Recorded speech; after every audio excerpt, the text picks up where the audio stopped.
여야가 각종 게이트를 둘러싸고 힘겨루기를 하고 있는 가운데 제3지대 인사들도 대선 준비에 속도를 내고 있습니다. 여야를 모두 비판하면서 몸집을 키우고 있는 건데요. 국민의당 안철수 대표도 곧 대선 출마를 공식 선언할 걸로 보입니다. 박준우 마커가 주민에서 관련 소식 짚어봅니다.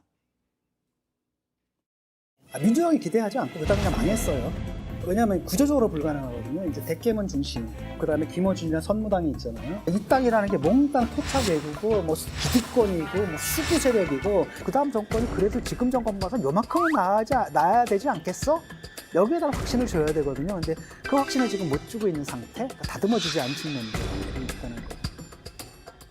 양비론 여기도 저기도 모두 틀렸다라고 주장하는 거죠. 흔히들 요새는 이런 주장을 하는 사람들 일컬어 모두 까기 인형이라고도 부르는데요. 주민이 선정한 오늘의 인물은 3명입니다. 모두 까기 인형 3분을 모셔봤는데요.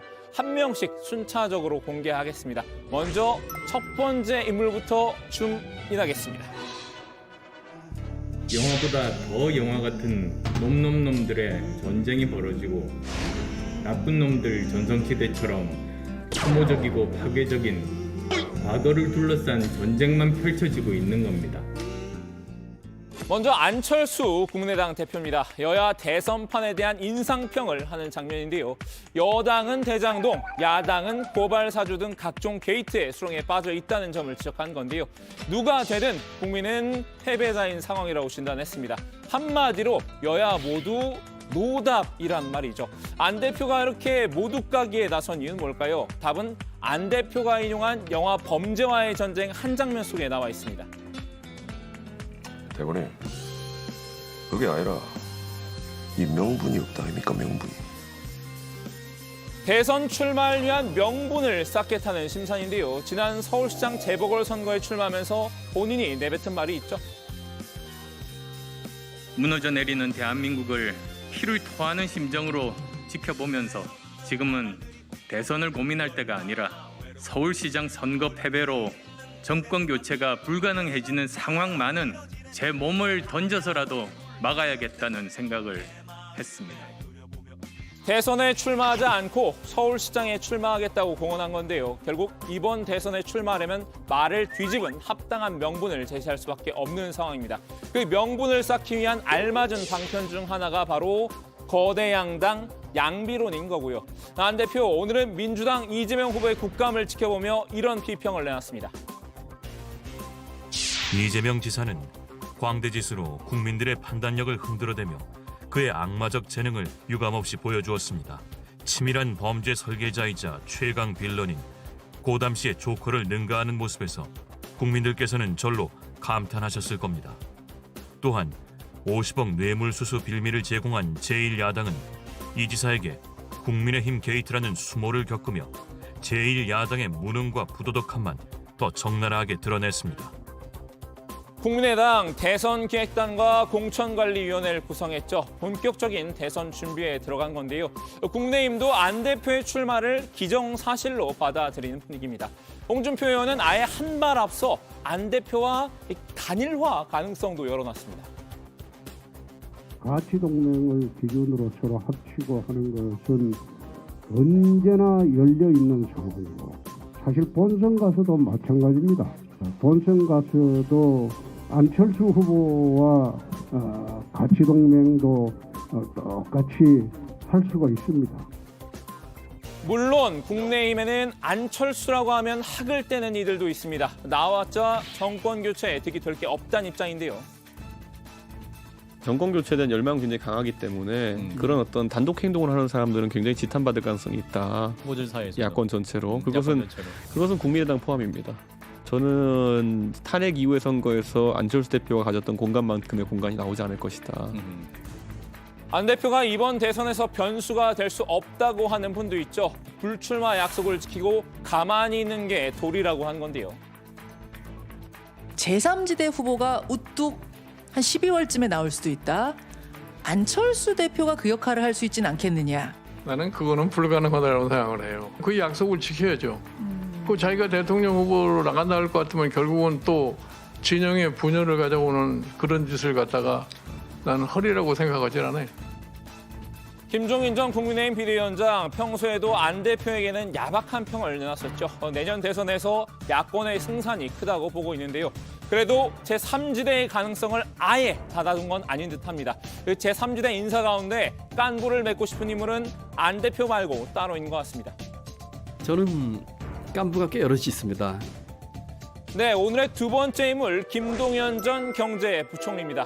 대선 출마를 선언한 김 전 부총리도 안 대표와 같은 전술을 구사하고 있습니다. 여야 모두 각이인데요. 그리고 윤 후보 같은 경우는 평생을 수사를 하면서 과거를 캐는 분입니다. 네네. 미래에 대한 일을 해보신 분이 아니지요. 네.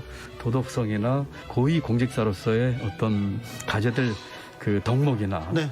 또는 품성 면에서도 상당히 그 문제가 있다 저는 생각합니다. 아주 뭐 대단하신 분이에요. 제가 보기엔 놀랍습니다. 그 추진력도 그렇고 맷집도 그렇고. 근데 어떻게 저 대장동에서 저렇게 맷집에 버티시는지 정말 놀랍기 짝이 없고요.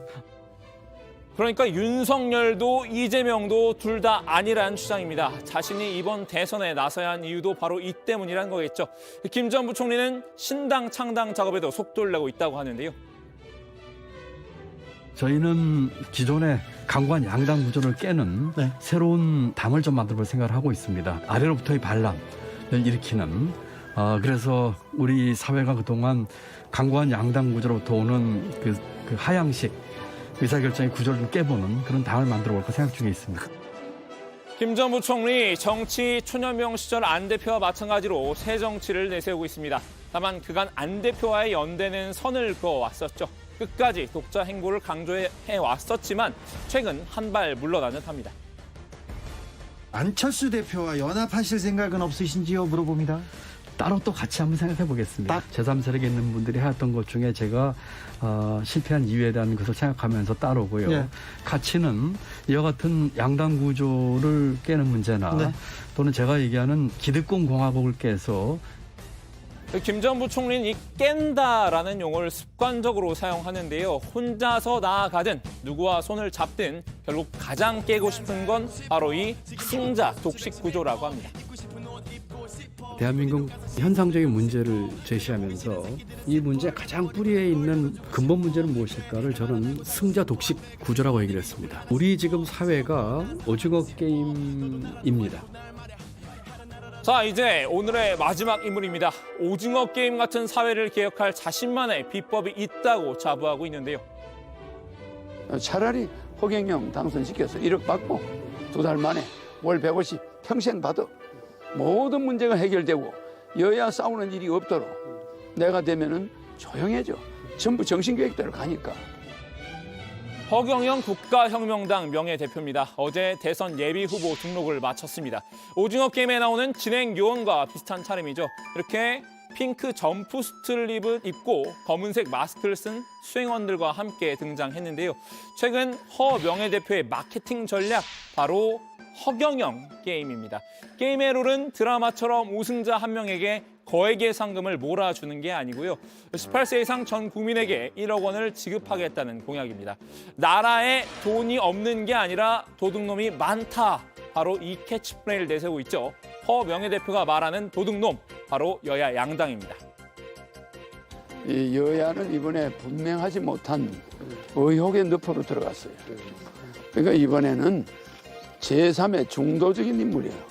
내가 뽑혀서 5년간 여야에 싸우는 걸 국민이 안 보게 해줘요.